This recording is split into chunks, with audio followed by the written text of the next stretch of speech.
And now that we've completed the escrow and advertising section of Chapter 5, we're going to be moving into the business entities of Chapter 5. Now, what we need to make sure that we define so we can get a clear idea of how we're moving forward is going to be on the entity, whether it can be a real estate brokerage or it cannot be a real estate brokerage. That's going to be the main decider. But within the actual structures, we're going to have to define some characteristics and be able to differentiate each entity. In the actual textbook, though, if you have that, they're going to give you all kinds of crazy information and extra things that the section can be kind of confusing.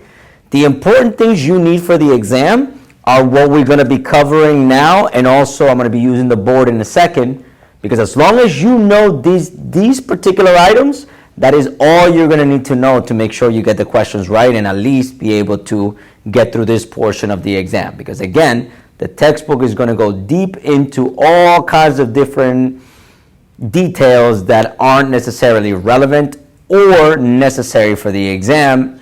So let's go ahead and go through them, and then we'll go ahead and kind of start breaking that down, and it'll make sense to you. So the important thing is, again, to differentiate the ones that can and the ones that cannot be real estate brokerages and why. Okay? First things first. The first one we're going to be looking at is called a sole proprietorship. So a sole proprietorship, think about the name, sole proprietor. One owner, one person responsible for everything, and obviously they're liable for any of the debts of the brokerage or to creditors. So if, let's say, the brokerage goes bankrupt, well, the creditors can now come after that individual and all their personal assets and everything else they own, because they're fully liable as a sole proprietorship. Okay? So that's going to be your first form or your first entity that can be a real estate brokerage. It's going to be a sole proprietorship. One owner, liable for everything. Okay? Now we're going to go into partnerships. Partnerships are exactly what they sound.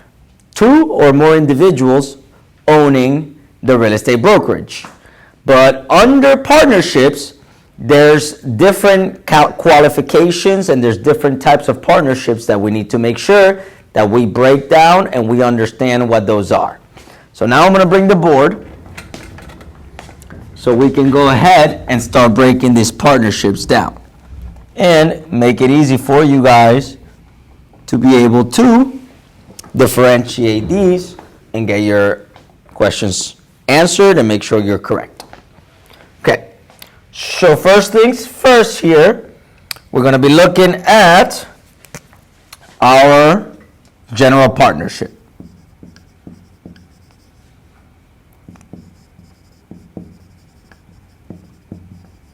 Okay? General partnership. Where the general partnership, the players, what I'm going to refer to as the players or the members that can be a general partnership are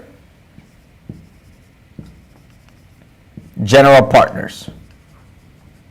So on a general partnership, you have to have general partners only. So everybody's a general partner, in which all general partners can have to be either brokers or investors, or both, and all liable for debts. So when I refer to all liable, I mean that if the property was to go bankrupt, any debts that are due to creditors, everybody's responsible for those debts and liable for those debts along with their personal assets. So they can come after them and other businesses and properties and things that they own. Okay, guys? So keep that in mind. That's what I mean when I say all liable. It's the business plus everything that they could possibly get. So again, general partnerships the players are general partners only, and within those players, they can be brokers or investors, and they're all liable for the debt of the business. Okay, so far so good. Next, we have what we call a limited partnership.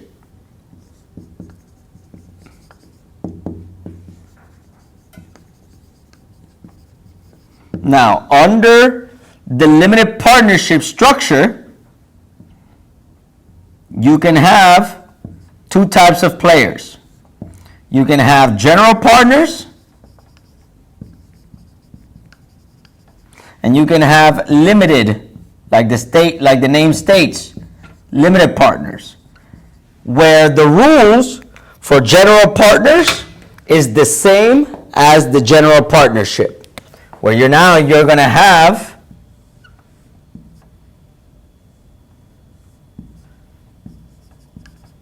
brokers or investors, and they're all liable to the debt of the company, just like above. Look at it. The only difference is under this structure, you can only have general partners because it's the general partnership. So brokers and investors, and they're all liable. Now under a limited partnership, we have that two-tier system where now we have general partners and we can have limited partners, hence the name limited. So now general partners are all, like the same thing applies as the one above, as general partnership. Brokers or investors only, and all liable. Then we have the limited partnership section. Under limited partnership, under limited partners, we can have brokers, investors, broker associate, and sales associate, as well as limited partners are not liable for the debt of the business, or they're not necessarily liable for their personal debt to be as part of the business. Okay, so actually, let me write that better. Brokers. Okay, so so far so good. General partnership, the players are general partners only, where the general partners can be brokers or investors, and they're all liable because if they think about it, if they have general control of the business and they can generally do and handle whatever the business is needing, they're also liable for those general decisions. Where now a limited partnership has that two-tier system like I explained, where on the general partners, same rules apply. Brokers or investors are liable, but then you have a second category within that same structure that you can have limited partners, or what we call LPs. Limited partners can be anybody.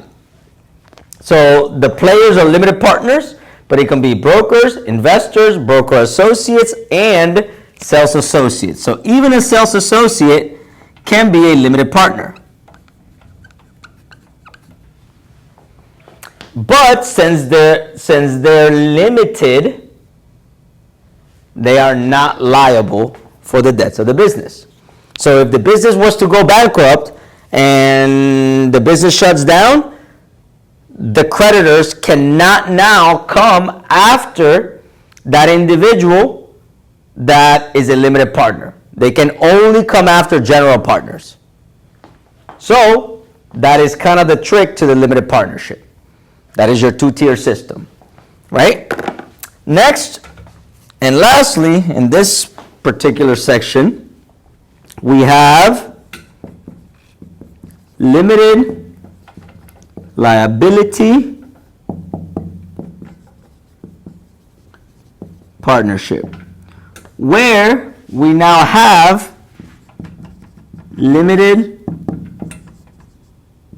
partners only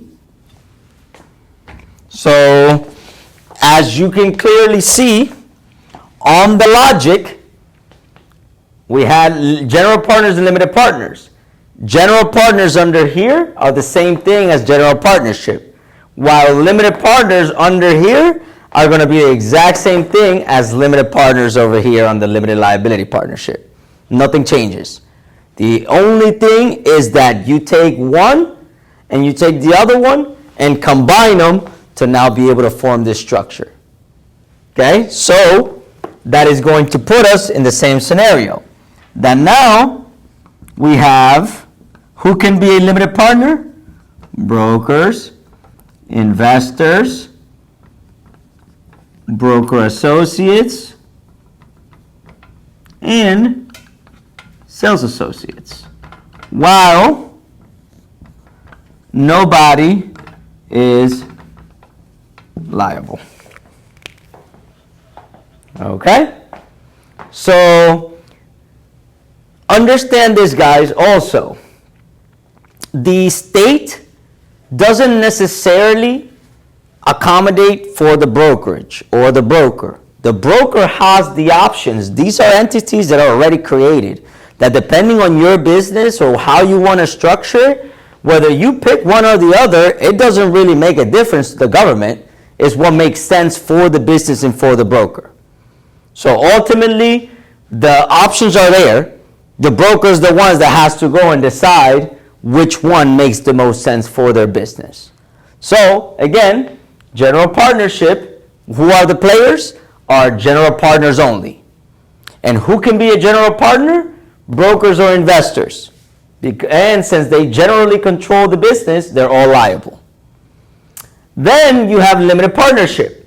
That is your two-tier system. That in the chance that it works for your business structure, you can pick that, but now you'll have a two-tier process where you have general partners, and it falls in the same category as the general partnership, and you have limited partners.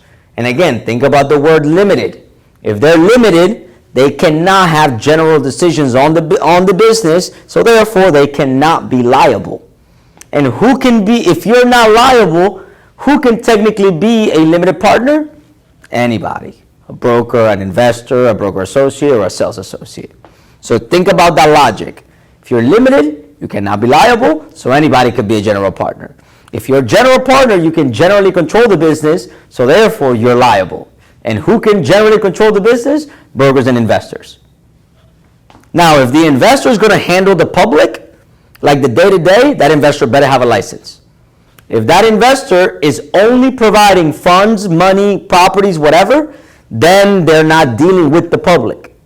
They can just be general partners on the investor side. But again, if that investor is handling the customer, then at that point, they're going to need to have a license, because there's only brokers that can handle customers under general partnership structure. Okay? So then, if you really think about it, if somehow the general partnerships and the limited liability partnerships got together and had a baby, they will create limited partnership. Because the limited partnership is combining general partnership and liability partnership, limited liability partnership. The issue becomes now, though, that you can ask yourself, okay, now, how do I remember which one is which? Because all I hear is limited partnership, limited liability, is liable, not liable, all these things, and now it can make it a little bit difficult to remember which one is the two-tier system, which one is the one-tier system. Because obviously, general partnership is pretty self-explanatory. It tells you on the name. But these two have limited in it. So which one is which? Okay, so the simplest way that I was able to come up for it myself in order to be able to remember, I went about it in the sense of protection. Okay, so I thought to myself, which particular structure provides the most protection? Well, it has to be limited liability partnership because everybody in that structure is not liable. So therefore, I figured out and I thought to myself, okay, well, this one has 3 names. This one only has 2 names. So I created a little mental note and I told myself, if it's got 3 names, it provides more protection. So more names equals more protection. So if by the name being limited liability partnership, versus limited partnership, which one has more names? Limited liability partnership. Well, if it's got more protection, then nobody is liable because everybody's protected. So that is the one that has one structure. So by implication, the one with the two structure has to be the limited partnership. So again, if it's got three names, it's got more protection. So that means everybody's a limited partner because nobody's liable. But then if it's got less names, then there is some exposure there. So meaning somebody's got to be liable. So that's got to be the one with the two tiers. And that is the easiest way that I thought of that I could remember these things without necessarily confusing them in my head. Because this one has three names and they're pretty much the same name, but two different structures. So keep that in mind because that's going to play out big time on the exam. And obviously there's a million things in the book. Also there's corporations in the book that you guys don't really get tested on much. But the nice thing about a partnership is that it's single taxation versus a corporation is double taxation. You get business and personal all bundled in a corporation. But the exam doesn't really go too deep into corporations, so that's what I mean. They don't really get tested on it, so I'm not going to waste your time going into a corporation structure because that one's a lot more complex. Now you need a board members, you need to appoint people, so we're not going to dive into that because that could be an entire course on just corporations alone. So as long as you know this, you'll be able to differentiate partnership. But the most common and one of the most effective entities is the next one we're going to cover that most of you guys already hear all the time, which is your traditional LLCs. Those are going to be your limited liability company.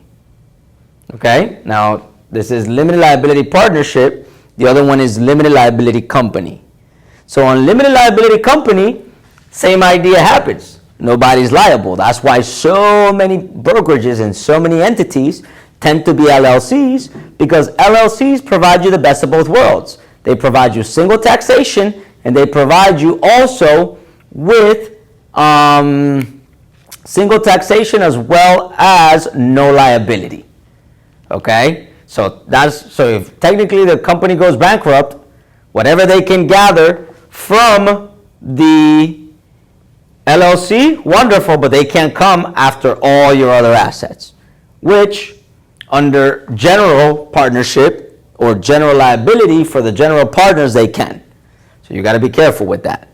Now, what is the other advantage that so many people choose a limited liability company over a limited liability partnership because they're almost the same thing? What do you guys think the advantage is? Well, if they're almost the same thing, the difference is that this one says partnership. What is a partnership? Two or more people. LLC, you can open it up by yourself and you're completely not liable. Just like a sole proprietorship. The only difference is sole proprietorship, you're completely liable. LLCs are so popular because you don't need two or more people. It's a limited liability company, so you could be the only owner and still have all the protections that a limited liability partnership has. Meaning all LPs and everybody not liable. And that's why it's so popular and so predominant in the industry in general today. Okay, guys? So those are going to be the companies that can be real estate brokerages. Sole proprietorship, one owner, all liable. General partnership. Who are the players? General partners only. Who can be a general partner? Brokers and investors, and they're all liable. Then from there we move into partnership or limited partnership. That's your two-tier. Two names, less protection.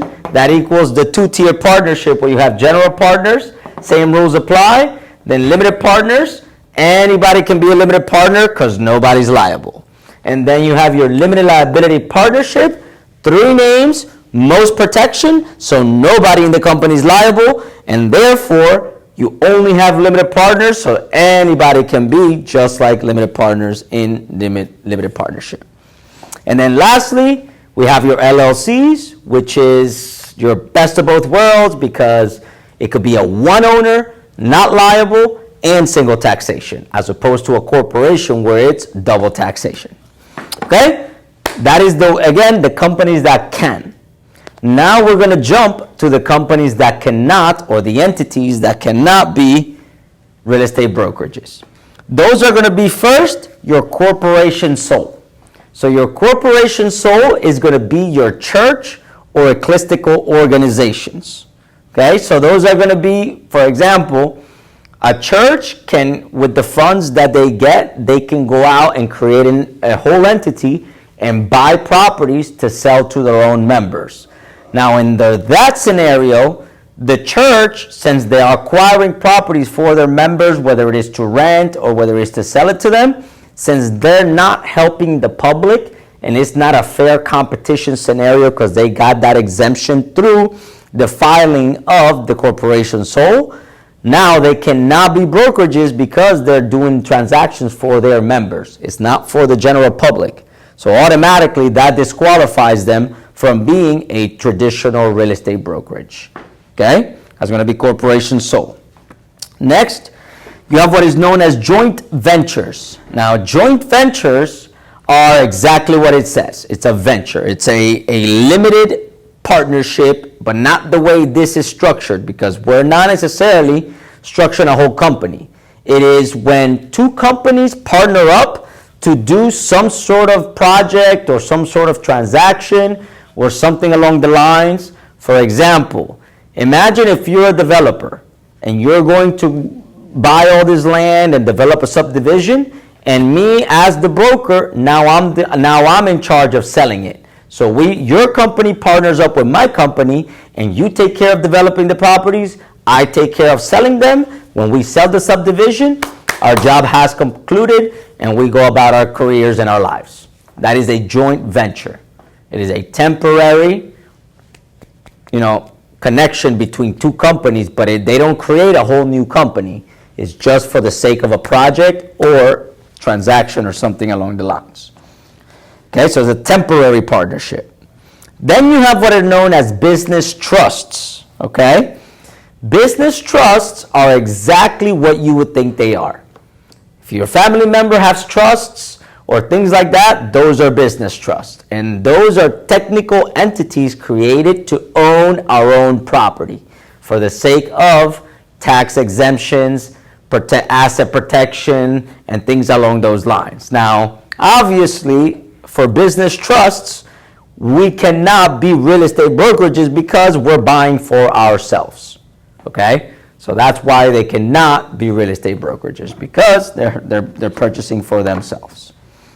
Next, we have cooperative associations. Now, co-ops is a type of HOA, if you will, of some sort. It's not exactly an HOA because it's structured like a corporation, is a little bit different, but I'm not going to get into corporation or co-ops in this chapter. Go to chapter 8 on your recordings, because when we compare condos to co-ops, you're going to be able to get a good description of what a co-op is if you compare it to a condo, and it'll make a lot more sense than me trying to explain it right now.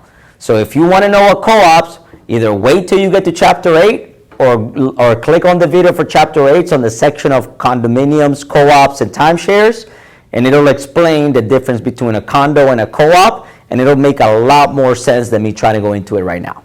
Okay, so go to that chapter if you want to look at it. And then lastly, we have unincorporated associations. Those are more your traditional HOAs. Okay, those are the ones, because let me ask you this. Since a co-op is similar to an HOA, but what is the purpose of an HOA? Like, what is the true purpose of an HOA? Think about that for a second. Let me go drink my... Okay? So the true purpose of an HOA is to maintain the values of the properties that they manage. For example, if you go to these communities, these gated communities that have HOA, there's a crap ton of rules. You cannot maintain, like the grass has to be maintained at a certain height, cannot go past it. You cannot put a fence this high. You cannot paint the house of these colors. They got all these rules. But why do they have all these rules? Because if homeowners start to leave cars on blocks, boats rusting in the front of the yard. How many times have you gone through neighborhoods where you're driving around and you're like, oh my God, look at that house. That is beautiful. And then you look across the street and you're like, holy crap, that's an amazing house. And next thing you know, you're driving and you look over and there's a boat and a car on blocks rusting away. It's almost like it slaps you in the eye because you're like, oh my God, everything is beautiful. But they got all those grills right in the front rusting, and that takes away from the property. That removes value from the properties around it. That is what is called regression. If you remember, I believe, what chapter was that for regression and progression? I believe that might be the appraisal chapter, chapter 16.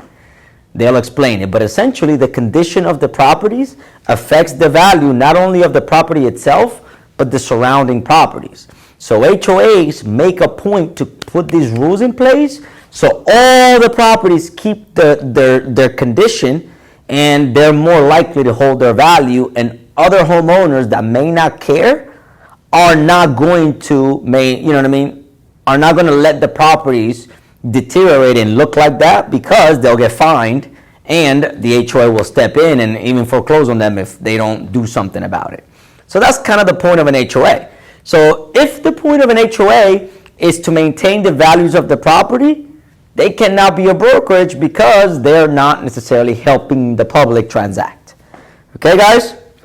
So that is going to be the last of the non-entities that cannot be brokerages. So again, corporation sole are religious organizations. Joint ventures are temporary partnerships but are not really entities. Business trusts are entities that we open for ourselves to own our own properties. Co-ops and non-incorporated associations are pretty much there to maintain values, so they cannot help the public, so therefore they cannot be brokerages. Okay? There's another term that we need to make sure that we understand that's on your exam. It's called the ostensible partnership. Now, an ostensible partnership is essentially a term used for companies that make the public believe that two companies are the same company. So for example, if they don't refer to them as separate companies, even though they are separate, it could be misconstrued as an ostensible partnership, and that's a violation. To give you another example, for Global Wide School of Real Estate versus the brokerage, which is Global Wide Realty. Whenever, let's say, we were establishing marketing or things like that, building the website and material, sometimes the designer or whatever will call it Global Wide School Realty or something in between.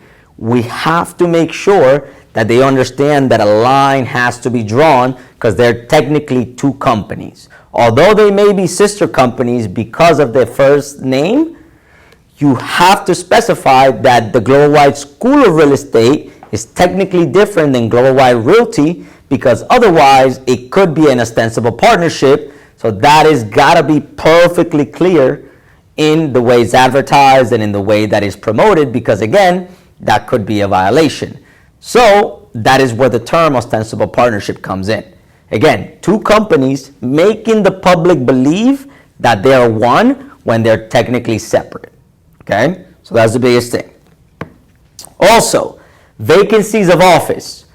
So if, God forbid, something was to happen to the broker of record or the main broker, which is broker of record is the technical name, but if something was to happen to that individual, the brokerage now has 14 days to find a temporary broker or the business has to shut down.